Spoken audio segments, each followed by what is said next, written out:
There's antimony, arsenic, aluminum, selenium, and hydrogen and oxygen and nitrogen and rhenium, and nickel, neodymium, neptunium, germanium, and iron, americium, ruthenium, uranium, europium, zirconium, lutetium, vanadium, and lanthanum, and osmium, and astatine, and radium, and gold, and protactinium, and indium, and gallium, and iodine, and thorium, and thulium, and thallium. There's yttrium, ytterbium, actinium, rubidium, and boron, gadolinium, niobium, iridium, and strontium, and silicon, and silver, and samarium, and bismuth, bromine, lithium, beryllium, and barium. Isn't that interesting? I hope you're all paying attention. There's going to be a short quiz later on.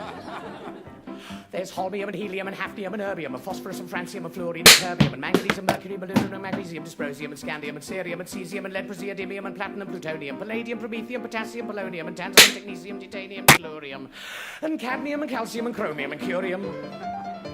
There's sulfur, californium, and fermium, berkelium, and also mendelevium, einsteinium, nobelium, and argon, krypton, neon, redenzine, and zinc, and rhodium, and chlorine, carbon, cobalt, copper, tungsten, tin, and sodium. These are the only ones of which the news has come to Harvard. And there may be many others, but they haven't been discovered.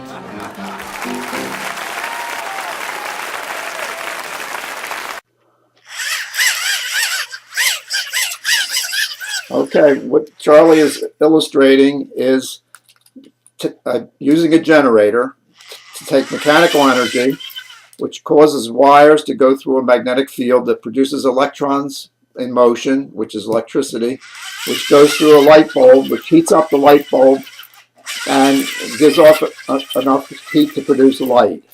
Now, alternatively, we can take that. I'm not Charlie, you Charlie. I'm Pie Guy Pepin. Yeah.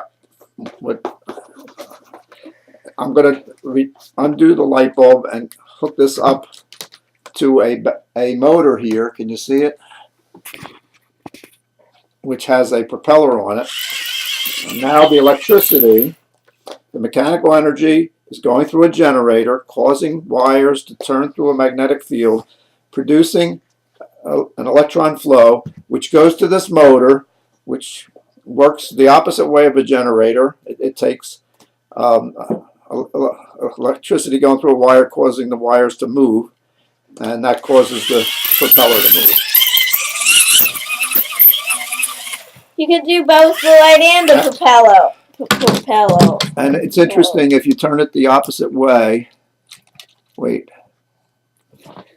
If you turn it the opposite way, it turns the opposite way. Let me. Not too hard. All right, now turn it the opposite way.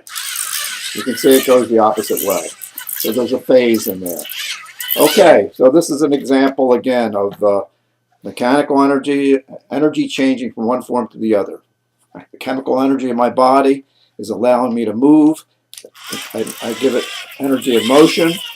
It causes wires to turn and produces electricity. The electricity goes through a motor. The motor works the opposite way of a generator. It produces motion. It takes electricity and produces motion.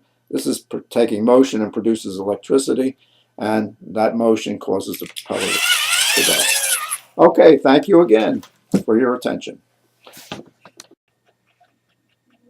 Okay, we've got a motor going here, which is the opposite of a generator. And there's a battery underneath. Don't touch it. And there's a magnet here.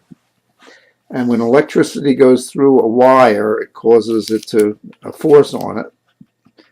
And that's causing the motor to work. All right. Now I'm going to get another magnet to see what happens, all right?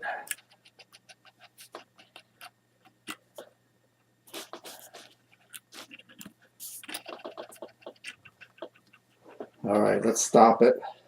And I'm going to get another magnet. Ah! I didn't want that to happen. Oh, look, it broke. Is that the same thing that happened? Yeah.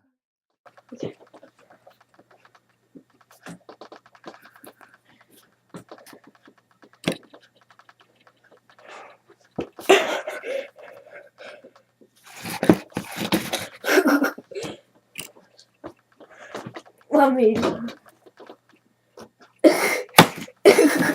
All right, don't break it. Don't break it. All right.